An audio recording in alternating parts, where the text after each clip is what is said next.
For the ones who get it done, the most important part is the one you need now. And the best partner is the one who can deliver.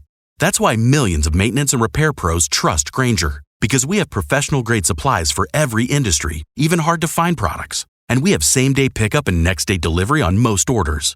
But most importantly, we have an unwavering commitment to help keep you up and running. Call, click Grainger.com, or just stop by. Grainger, for the ones who get it done. This episode is brought to you by Progressive Insurance. You chose to hit play on this podcast today. Smart choice. Progressive loves to help people make smart choices. That's why they offer a tool called Auto Quote Explorer that allows you to compare your Progressive car insurance quote with rates from other companies. So you save time on the research and can enjoy savings when you choose the best rate for you. Give it a try after this episode at Progressive.com. Progressive Casualty Insurance Company and Affiliates. Not available in all states or situations. Prices vary based on how you buy. Every team, every topic, everywhere. This is Believe.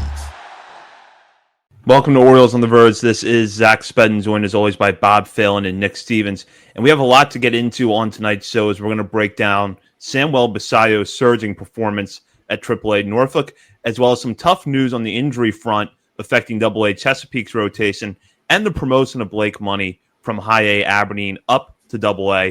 And we will get to that in just a moment, but at the top of the show, we want to acknowledge the developing situation right now concerning the FCL Orioles, who had their game on Monday postponed, and their game on Tuesday has now been postponed on the heels of a jet ski accident that occurred off the coast of Sarasota on Sunday night around 8 p.m. An Orioles spokesperson acknowledged on Monday that some of their players were involved in the accident. Very few details have been reported to this point publicly, though we do know that 2 jet skis collided head-on and 4 people were hurt, 2 of which were taken to the hospital. Several outlets have been reporting about the story, including the Baltimore Banner. Right now, the incident is being investigated by the Florida Fish and Wildlife Commission. As we come on the air here on Monday night, we do not know for sure whether or not Orioles players are hospitalized or were able to leave the scene or the identity of those players, and we will react to that once all of that has been confirmed at a later date. But we just want to acknowledge that we extend our wishes for safety for everybody involved. Absolutely, yeah. I mean, once we hear more details, we'll have a better idea, but obviously not a great situation with back-to-back games being canceled. So thoughts and prayers, as they say. With that, now we will go into our main show tonight. As we like to do at the top of every episode, we want to welcome some new members to our Patreon community, and for that, I will turn it over to Bob. Yeah, so thank you to Robert Bingham for signing up for the A-ball. You got to work your way up. Chris Jungle George might be a second-time shout-out, but I just see there's a new patron named Chris who signed up a couple days ago. So thank you, Robert and Chris. Hope you enjoy the content. Yeah, absolutely. And as a reminder, if you sign up to become a member of our Patreon community, you'll have access to bonus weekly shows from Bob, Nick, and myself, as well as monthly updates to our top 50 prospects list and a lot more. So if you've not signed up to become a patron, please consider doing so. Now we'll get into the performance of Samuel Basallo at AAA Norfolk. Basallo has put together a very strong June and has brought his season line up to a .264 batting average, .371 on-base percentage, with a .588 slugging percentage and 175 plate appearances. In that span, he's belted 14 home runs and posted a 150 WRC+. Since the beginning of June, he's hitting .361 with 5 home runs. And so far, with that home run total, Basallo right now is just 5 home runs off the 19 that he posted in 127 games last season, and only 6 off the 20 that he had across 3 levels in 114 games during the 2023 season. Nick, I'll start with you here. You pointed something out on our X account last week that I found really interesting and kind of surprising, even though I followed Basallo's career to this point. He's had now well over 1,000 plate appearances across his minor league career, and he has yet to face a pitcher that is younger than him. So you put that into context of what a 20-year-old is accomplishing at AAA, and it's been a very, very good season for him so far. Yeah, I didn't realize it was a total of 0 at bats. I thought at some point he might have had some, but I mean, the kid started as a 16-year-old down in the Dominican Summer League and has steadily moved up the system. I mean, he had 20 games in high A, wasn't there for very long, and those home run totals you just mentioned, that's even more impressive right now too, because he's 6 home runs away from tying his season high, and he's like 300 at bats less than 23 and 24 seasons. Like, just stupid good. I mean, we've watched him for 4 years now. He's had over 1,300 career at bats. Probably watched, I don't know, 60-70% of those at bats minus the DSL and the FCL, and it's just he always shows something that's like, he did what? He continues to amaze us. His worst season statistically was last year in AA when he was a 19-year-old kid with a 125 WRC plus and those 16 home runs. Like, that's insane. And this year, now that he's in AAA, like, how many left on left home runs have we seen from him? 3, actually. I have the number right here. 3 left on left home runs. Like, he's and 3 home runs and just 27 at bats against lefties. To be a 20-year-old backstop with a 150 WRC plus in AAA is pretty phenomenal. And if you look at the list, only 2 catchers in the International League rank above Basallo, and it's a 26-year-old Anthony Siegler and a 29-year-old Mickey Gasper. And like, regardless of position, the top 10 in WRC plus in the International League, minimum 150 plate appearances. Basallo is 9th, which is 3 points ahead of Roman Anthony. 1 through 8 are a bunch of 26, 27-year-olds. There's a 30-year-old up here on the list. Like, these are old men. As I say that as a 37-year-old, but like, this is a kid up there among the best of the best. And in looking, comparing some of his batted ball numbers, he's got a 115.9 max EV. So that would rank 17th in the majors right now, ahead of guys like Pete Alonso, Manny Machado, Corbin Carroll, Ketel Marte, Luis Robert. Hard hit percentage of 56.2%. That's 7th in the majors, ahead of Aaron Judge and Rafael Devers.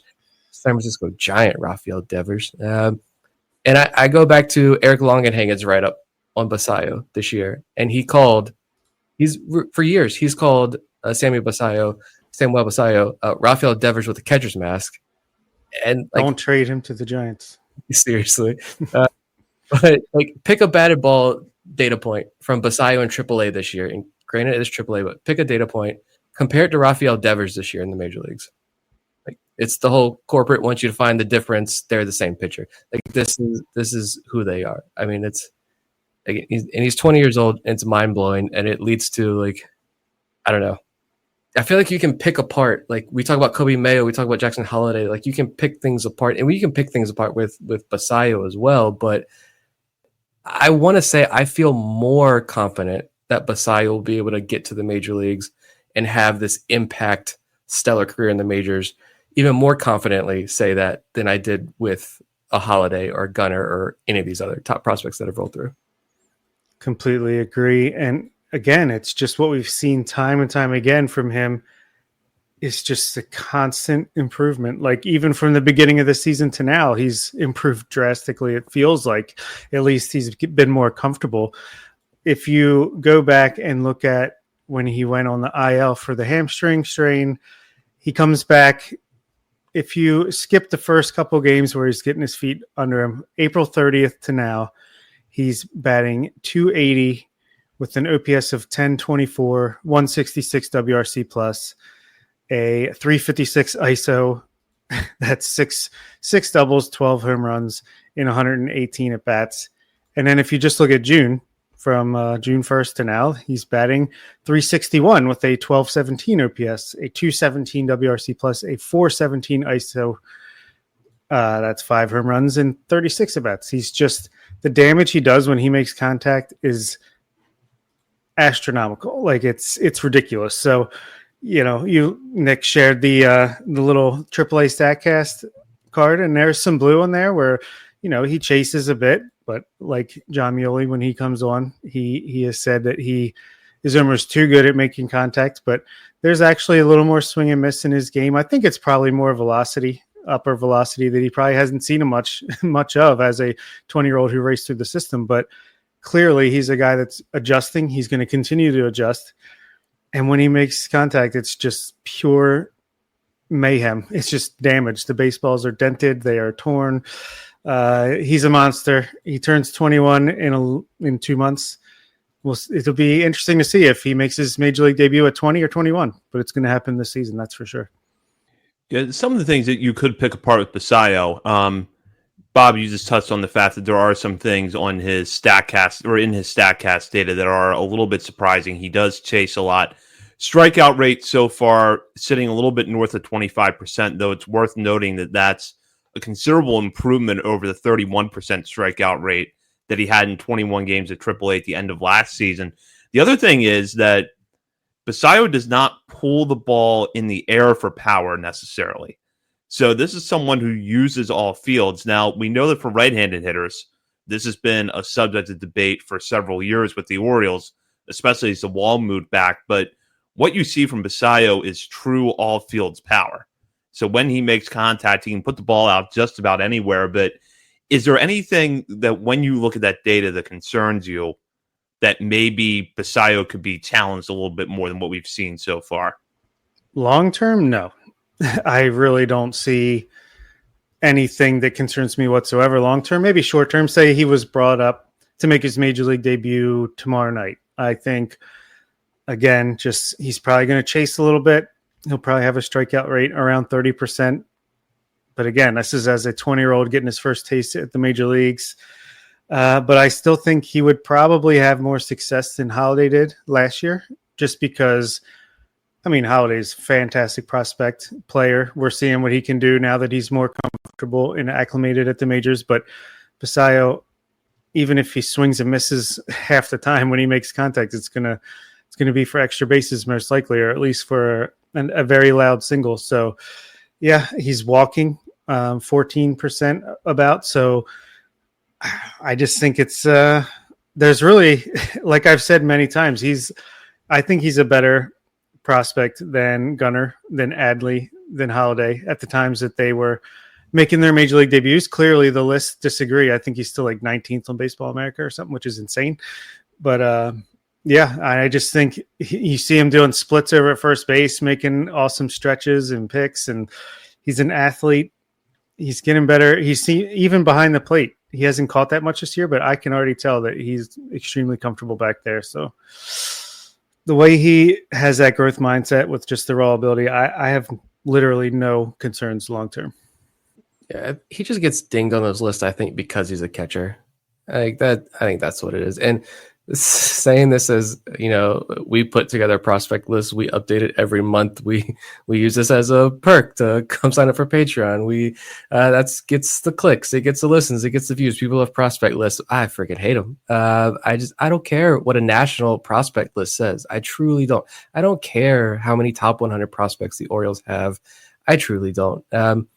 We're watching these guys and seeing their development. And Basallo, I don't care where he ranks on a national list. I feel pretty confident. Again, he's going to come up and perform well. And even going back to the Fangraphs write-up, and I know Baseball America even did a deeper dive like they did with Kobe Mayo and Jackson Holiday. I didn't look through that or pull that up actually in preparation for this. So maybe there's more detail in there. But if you go back to that Fangraphs write-up, Eric even notes hey, even if he settles in at a 70, 75% contact rate, because there's going to be swing and miss. He notes Salvador Perez, Teoscar Hernandez, Bryce Harper are all within the same bucket of chase and contact and swing and miss that Basallo's in. Those are pretty okay baseball players in the major leagues, I think. So, and if Basallo is going to be able to do that from behind the plate, I think you touched on this, Bob, but I think what Basallo doesn't get enough credit for, it's what John Muley and both Steve Molesky harped on when they come on here and they talk about Basallo. It is who he is as the person and what's between the ears with this kid. It's that term cerebral being used to describe how he goes about his development at all stages. He truly does have this extreme drive to be an elite major leaguer, to be that role model for all the kids back home in the Dominican Republic. And he wants to get better day in and day out behind the plate, at first base, in the batter's box, all of it. and things like when he gets hurt and he's not on the field, how he's a completely different person just because he's depressed, like, because he loves baseball and that's all he wants to do is be the absolute best, and he's not going to stop until he gets there. Like I don't know. I just don't think that gets enough credit. I don't think his overall athleticism gets enough credit. Like that, doing that split on Sunday at first base, that he was putting the final nail in Ryan Mountcastle's coffin with that split. No need for you anymore, my guy. Like if Basallo, the defense behind the plate, I think Steve Molesky said it best last time he was on talking about Basallo's defense behind the plate. It doesn't get enough credit. Is it great? No, but it's more than adequate enough to be Adley's tag team partner behind the plate. And when you move him over to first base, we've talked about this for years, watching him at first base. He's very, very good defender at first base. And so you've got at worst an above average defender at first base when he's not behind the plate. It's all just, yeah. And the scariest part of all, like, he's far from a finished product. He's still evolving. Yeah, absolutely. And one thing that I think is worth pointing out here is that because of the elbow issue that he had early on this year, he still has 13 games behind the plate all season for Norfolk. So clearly he's going to need to build up innings before he gets to the major leagues. But I think that when he does get there, it's going to present an interesting balancing act for the Orioles, because I don't see Adley Rutschman going anywhere anytime soon. And in fact, maybe there is still an opportunity for the Orioles to extend him beyond the 2 seasons of team control they have after this season.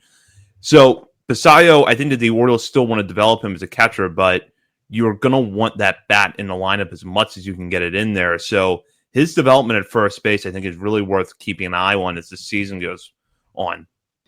Yeah, I agree. And I think he's better than Ryan O'Hearn at first base already, I would presume. And yeah, I think, honestly, if the Orioles want to buy and sell at the same time, I know they're getting whooped a little bit tonight, but they got they're only 10 games under 500 coming into tonight after winning like 14 out of the last 20 games. Great accomplishment, but still 10 games under 500. If the Orioles want to sell but still not give up on the season and trade Ryan O'Hearn, you bring Samuel Basallo up immediately, fill that role, and be a third catcher behind Gary Sanchez and Adley Rutschman for the rest of this season, and work with Robinson Chirinos, behind the scenes. I think that could be something that works.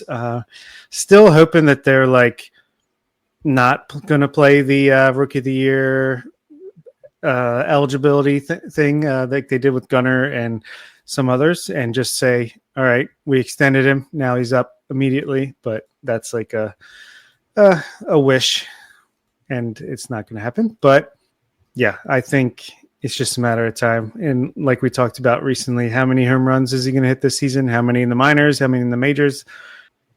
I think he's going to hit 30 still. And it's just a matter of how many of them will be in the minor leagues before he's called up.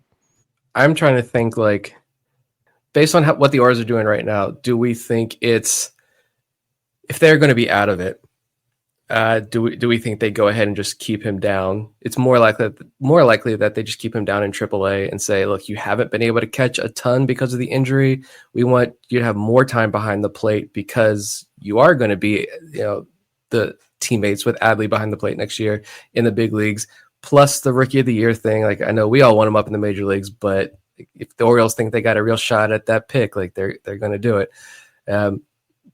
Or is it like, if this team was in contention, I always feel like the odds of him being up in the next month or so would be a lot higher. But now that this season is not over, but as we've talked about like every week, it's getting bleaker and bleaker as we get deeper into the summer here.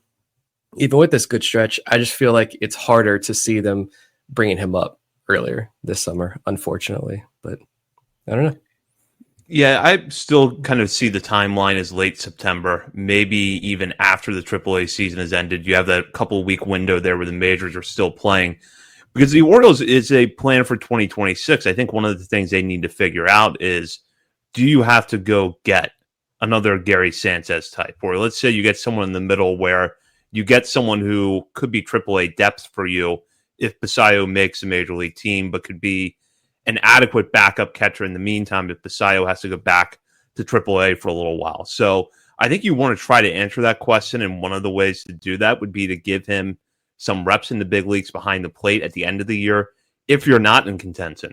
If they are in contention, I still think the timeline might be roughly the same, but I almost wonder if you'd see him behind the plate less because these games would have a little bit more meaning. And say what you will about Gary Sanchez's defense, there's still a lot of major league experience there when Basallo hasn't even been able to catch a full season in AAA this year. Yeah, that makes sense to me. I like the way that you played that out. So something to really keep an eye on here will be whether or not the Orioles bring Basallo, or when the Orioles bring Basallo up, because with the way that he is hitting right now, it feels like his case is only going to get stronger by the week. This episode is brought to you by Progressive Insurance. Fiscally responsible, financial geniuses, monetary magicians. These are things people say about drivers who switch their car insurance to Progressive and save hundreds. Because Progressive offers discounts for paying in full, owning a home, and more. Plus, you can count on their great customer service to help you when you need it, so your dollar goes a long way. Visit Progressive.com to see if you could save on car insurance. Progressive Casualty Insurance Company and Affiliates. Potential savings will vary. Not available in all states or situations.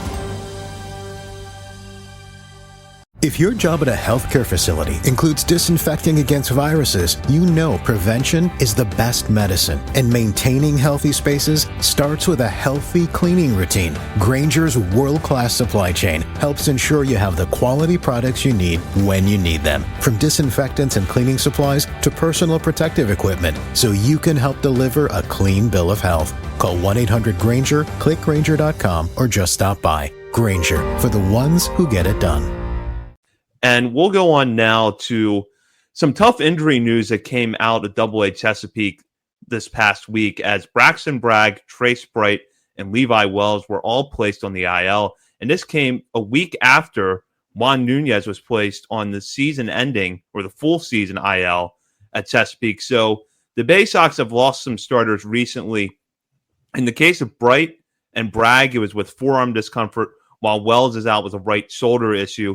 Jacob Calvin-Meyer of the Baltimore Sun did report last week that the Orioles don't expect any of those pitchers, Bragg, Bright, or Wells, to miss extended time, but we still don't know the full extent of the injury. Now, last week, we came on and we knew that Bragg had been scratched from his last start, and there was an injury concern there, but we didn't dive into it a whole lot, not knowing what was coming up. And at first, it seemed like it might not be that serious, because at one point, Bragg was penciled in to start on Friday night for the Bay Sox.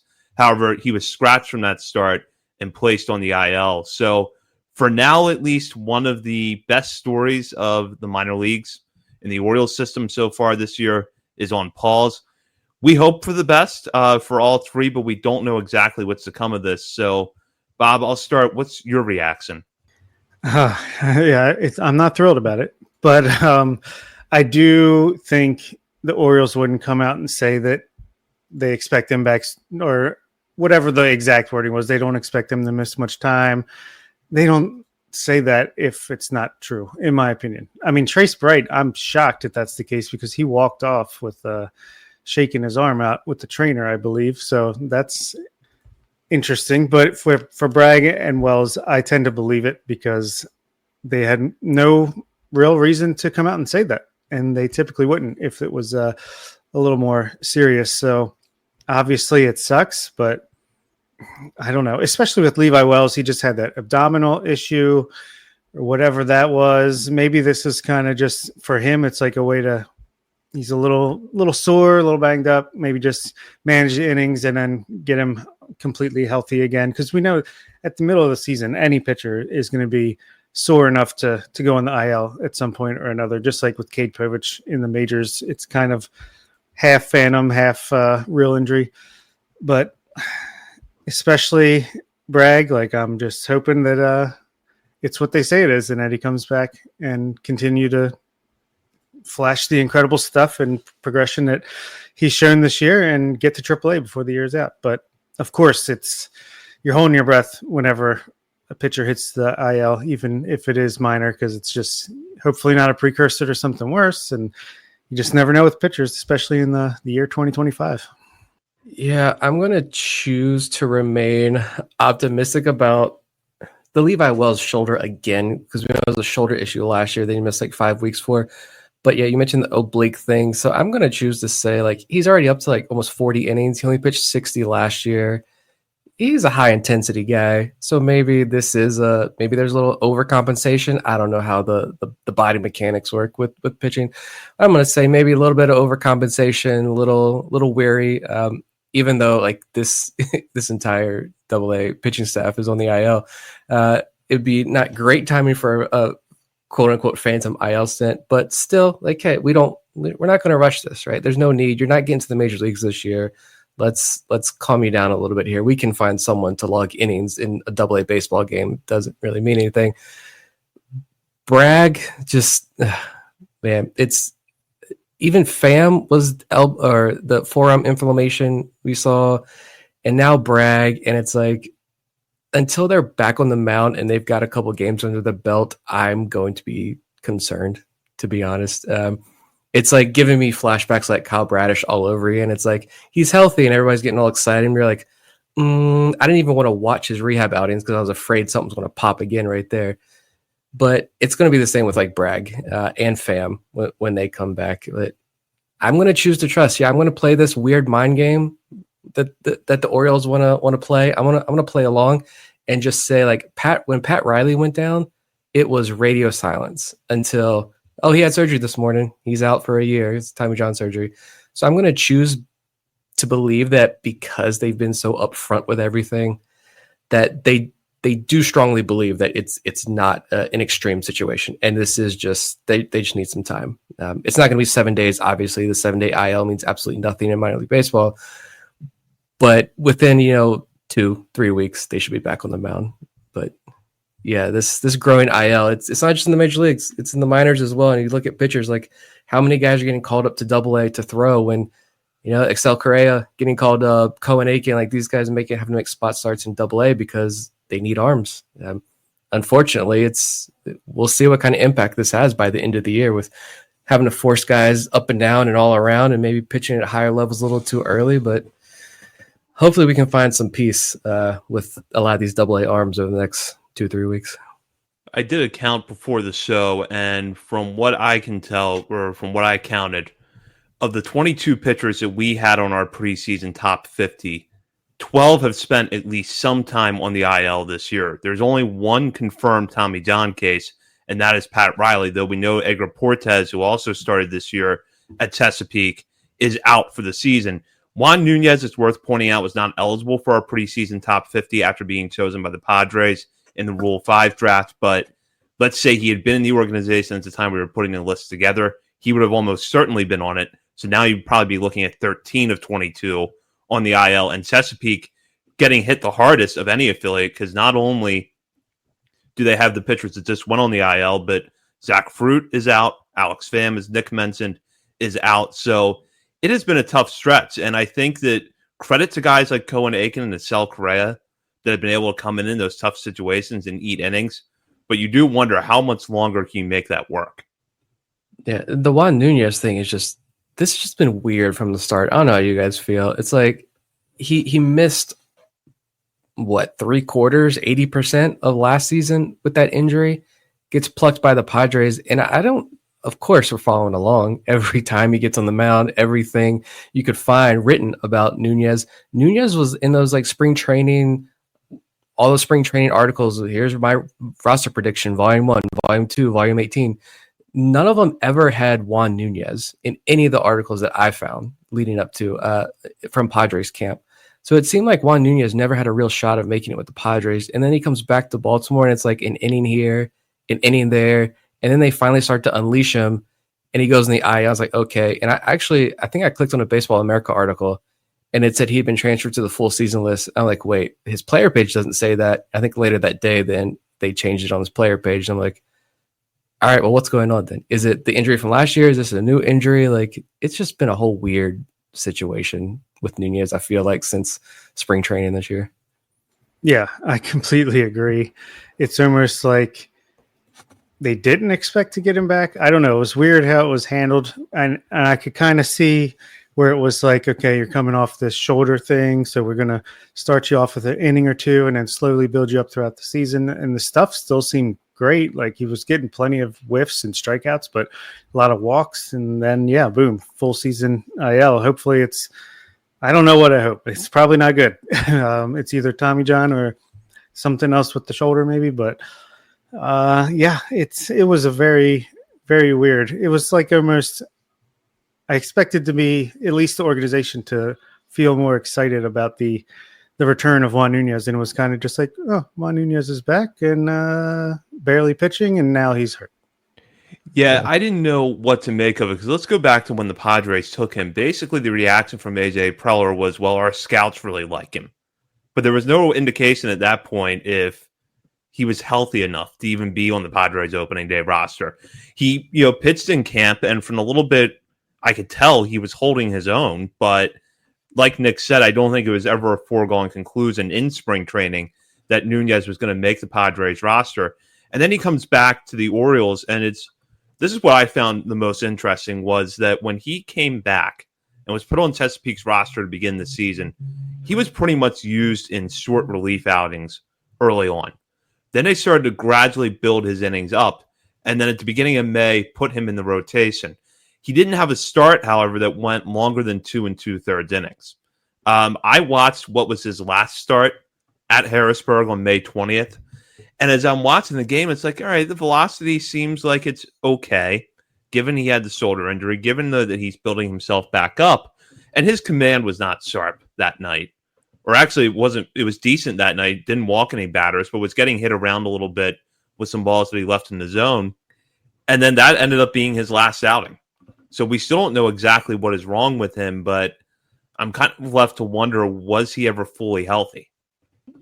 It's Carter Baumler might be the healthiest arm in the system right now, which is like wild to think. Yeah, just a tough year. But I do think, like we're seeing on the Major League side, with a lot of these bats coming back, I think after the All-Star, well, it's not an All-Star break because there's no All-Star games anymore, but after that midseason break, I think we're going to see this down on the farm. I think you're going to see a lot of arms start to return. You're going to see Fruit, hopefully Pham, hopefully some of these other guys who are just some minor bumps and bruises, Wells, Bragg. Hopefully all these guys start coming back after that midseason break, which is in it's only like a couple weeks away. So, yeah, I don't know. Tough year for injuries across the board.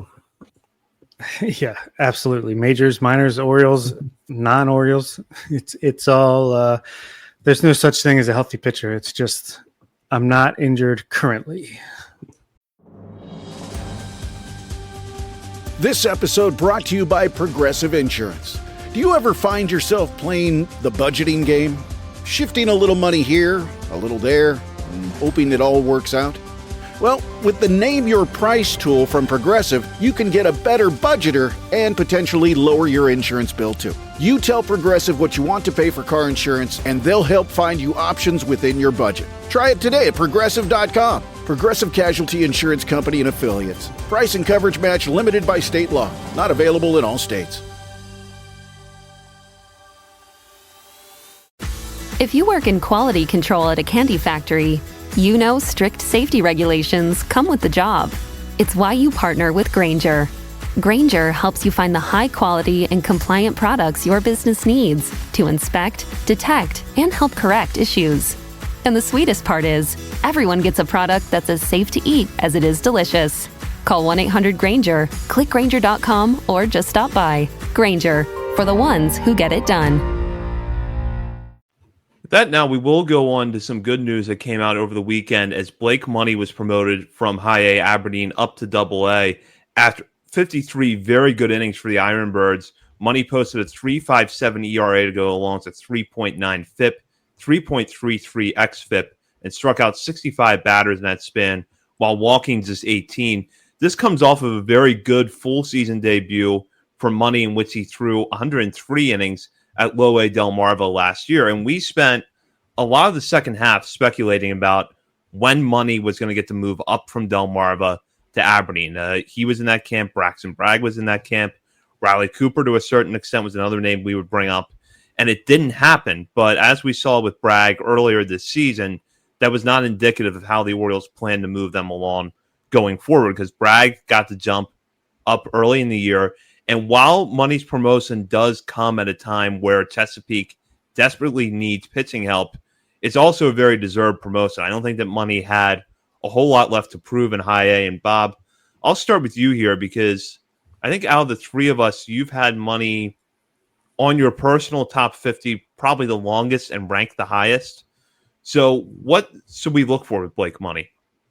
I think just more of the same. It's almost like he's just so consistent for the most part, and he's not exactly the flashiest guy. I mean, he's a 6'7". He's a pretty big dude out on the mound. And I think just really the second half of last year in Delmarva, he really started turning it up a notch. And then I feel like he brought that energy into this season. He had a little bit of a pitching slump for a couple weeks there, or at least a couple starts there a couple weeks ago. But then he's been pretty good again last time out. I think he had like 8 strikeouts. Yeah, 8 strikeouts to 1 walk over 7 innings, held the team to 3 hits. That was the Phillies high A team. So I think you're just, he doesn't walk many guys. For as big as he is, you would think he'd have less control command that he does. He had a 5.9% walk rate in 2024 and 8.1% in high A this season. That's still pretty darn good. Anything under 10% I'm going to take. And highest strikeout percentage of his career, 29.1% as well. So yeah, I think he's just going to go out there, give you 5 to 6 innings, solid pitching. I don't know if he's like in the same league as the other guys we've talked about, even like the Alex Phams. I'm not sure.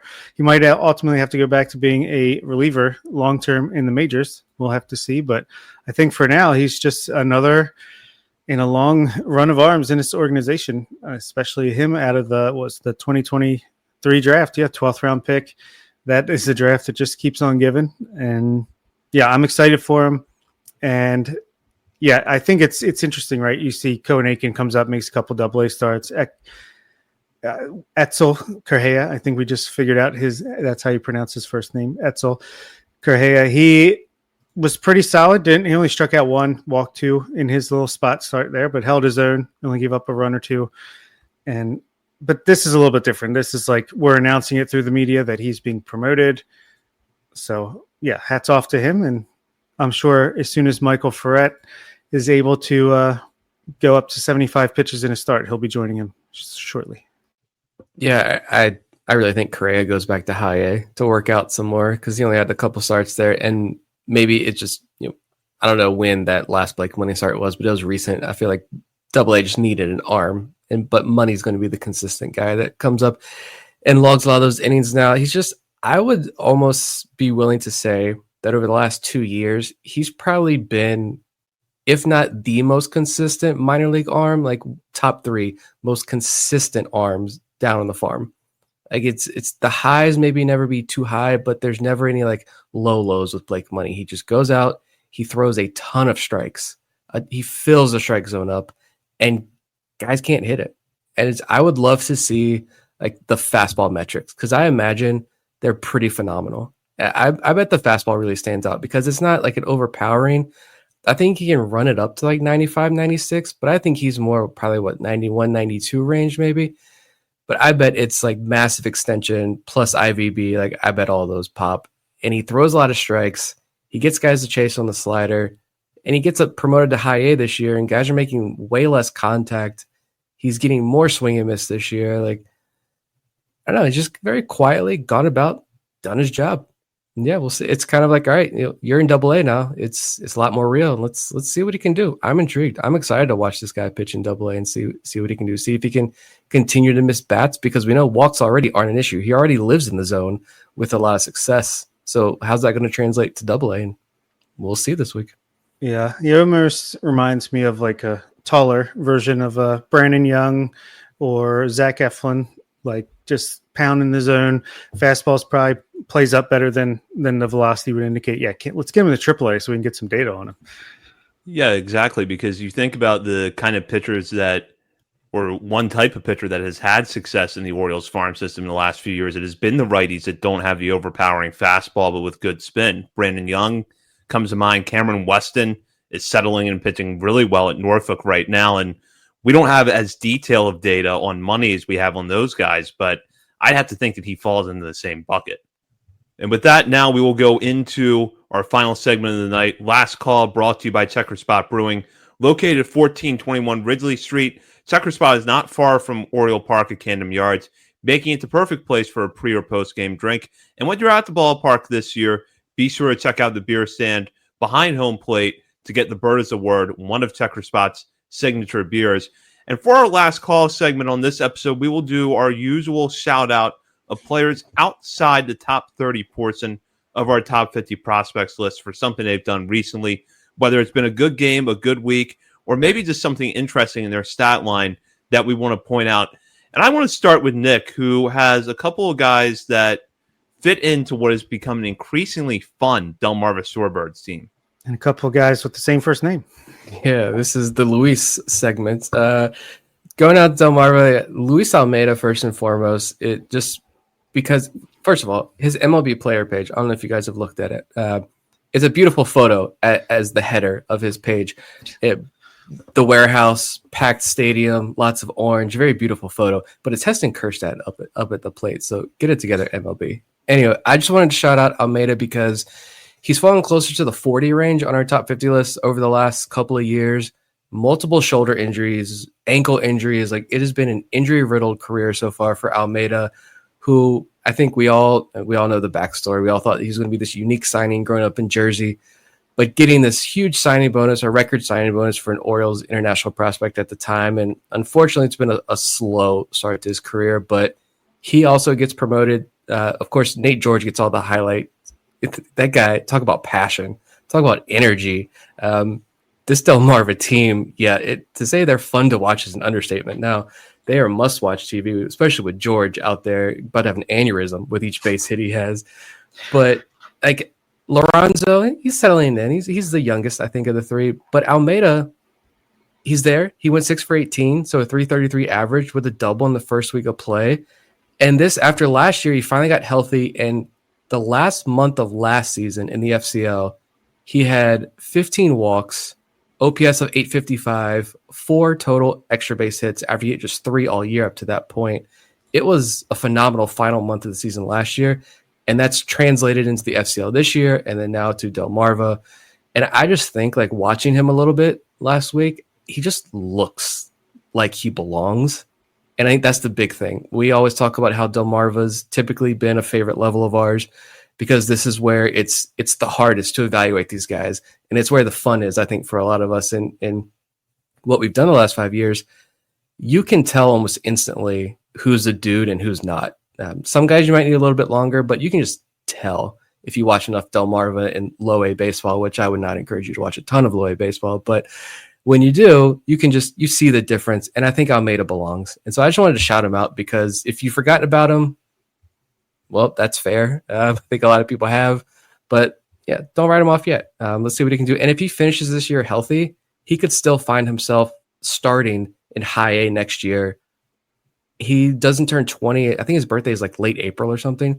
So he could still be 19 years old, technically starting at Aberdeen next year. So still be right on track with his peers. And the other Luis, a guy who, hand up, didn't know a single thing about this guy until last week when I wrote the article up on Substack. But Luis Beltran, I was going through Delmarva's roster, like, all right, this isn't a fun team to watch, but like, not everyone is bad. There's a lot of good still on this roster.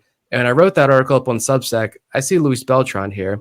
Last week, just 2 innings, 1 relief appearance, 1 hit, 1 run, 1 walk, 4 strikeouts.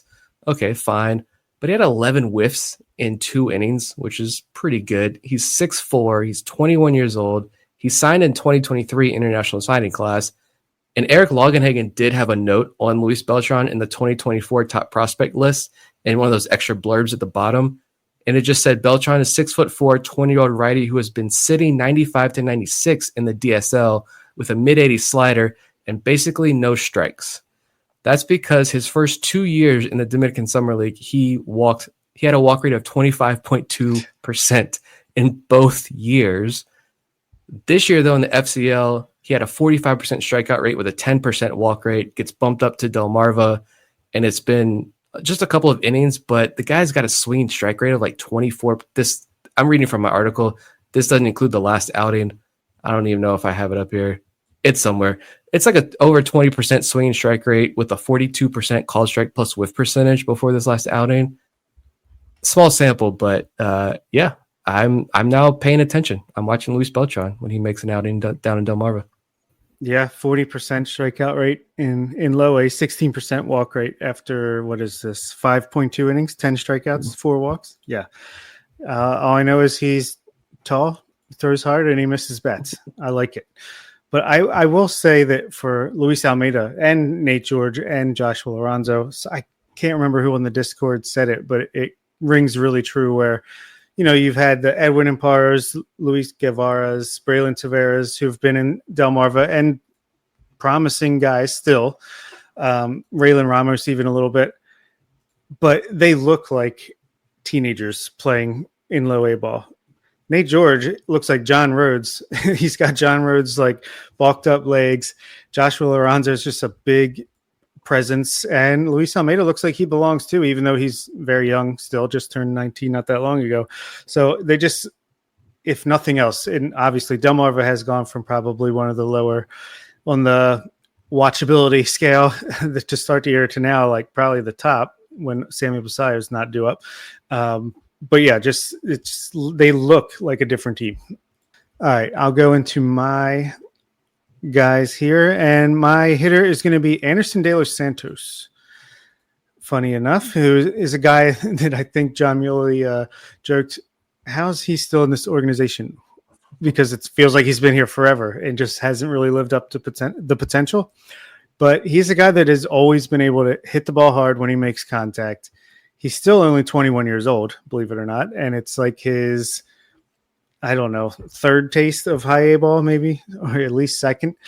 But on the season, he's over league average. He has a 103 WRC plus. And in the last week or so, since June 7th, he's batting 261, 784 OPS, 133 WRC plus, identical 13% walk and strikeout rates, which to bring him up on the season and comparing him to last year, he had a 13.2% walk rate between low A and high A last year. He's at 13.3% this year, but his strikeout rate has dropped from 31.4% to 24.5%. He still has a similar ISO, BABIP, everything else, but less swing and miss. And when you hit the ball hard, that's going to equal more interesting results, good results. So yeah, if he can just continue, I think he just might be one of those guys that's like a slow development. And then one day you're like, oh, wow, he's like a 24-year-old first base prospect in AAA that if you need someone that can hit a la TT Bowens, perhaps Anderson De Los Santos could be that guy. So wanted to shout him out. And Yaki Rivera, again, 21 years old in AA, and just, I mean, we've talked about him for years now. I did not know he had this swing and miss strikeout stuff that he's brought this year. I don't know if he made some adjustments because he never struck out this percentage of guys in the past, at least in my recollection. Like his ERA is a little bit higher than it has been in the past, but I think the process is much better because, let's see, and since May 7th, he has a 3.21 ERA, 2.50 FIP, a 196 batting average against, and that's with the 346 BABIP against him. But he struck out 40.7% of batters and walked just under 12% of batters. That's 24 strikeouts in 14 innings. And man, he just looks electric out there. So that Bowie bullpen between him and Keegan Gillis, who I'll talk a little bit in the next episode about, if you got to lead late, bring those two guys in. It's probably over at that point. Remember when we thought they cut Anderson De Los Santos? Yes. And the chaos that ensued, I'm pretty sure. Maybe like text somebody in the Orioles front office, be like, what is this? And yeah. He wasn't cut. What is going on? Yeah, I texted Brad Seelick and was like, is this true? And he's like, let me check. I don't think it should be. Yeah, it was the Pirates version of Anderson De Los Santos. So, yeah, don't give up on these guys. Yeah, with Rivera, I just to piggyback off of what Bob said, I've always thought that the stuff was there for him to be even, and he's been, steady in his career so far. But I thought the stuff for him to be better was there, and we're really seeing it this year because his strikeout percentage has climbed by almost a full 12 points. 25.9% last year, 37.8% this year. So clearly getting more swing and miss stuff from his arsenal this year. I'm going to start with my hitter, and that's Jamon Newell, who put together a pretty nice weekend down in the DSL for DSL Orioles Orange, including a 2-for-5 performance in their matchup against Brewers Gold on Saturday. Newell is one of the players coming into the season we pointed out as someone who would be repeating the DSL this year, despite some positives from his stat line a year ago, some of that having to do with age and some of that because there were areas where he could clearly improve. And so far, when you look under the hood and look past the 219 batting average, you do see Newell making tremendous improvements. His strikeout percentage after fanning 30.3% of his plate appearances last year, he's got that down to 14.3% so far through 42 plate appearances. His walk rate has climbed from 19.2% up to 21.4%. And this is another really key thing, is that he's having much better results when he makes contact on the ball. He's cut his ground ball rate by over 24% so far this year, 44.1% down to an even 20%. The fly ball rate, meanwhile, has gone up from 40.9% to 64%. So Newell really putting it together, and I suspect that the baseline stats are really going to get better over the next few weeks. And then on the pitching side, I think we once again got to shout out Cohen Aiken, who had what might have been his best outing of the season over the weekend. On Friday at Jersey Shore, he carried a no-hitter into the 6th inning, ultimately went 5 1/3, was charged with 1 run on 1 hit with 6 strikeouts against 3 walks. It was a good rebound for Aiken because he had not been able to make it very far in his last 3 starts. In fact, didn't get through the 3rd inning in his last 3 starts. So to get deeper into the game and to do so efficiently and carry a no-hitter in as far as he did was a nice bounce back. And as we mentioned, this Bay Sox team is going to need a lot of help with arms. I kind of think that at some point we are going to see Aiken get that bump up again, especially if Bright, Bragg, and Wells are going to be out for a little while. And with the way he's pitching at Aberdeen, it's possible he may make the case to stay at Bowie for the duration of the season once he gets up there.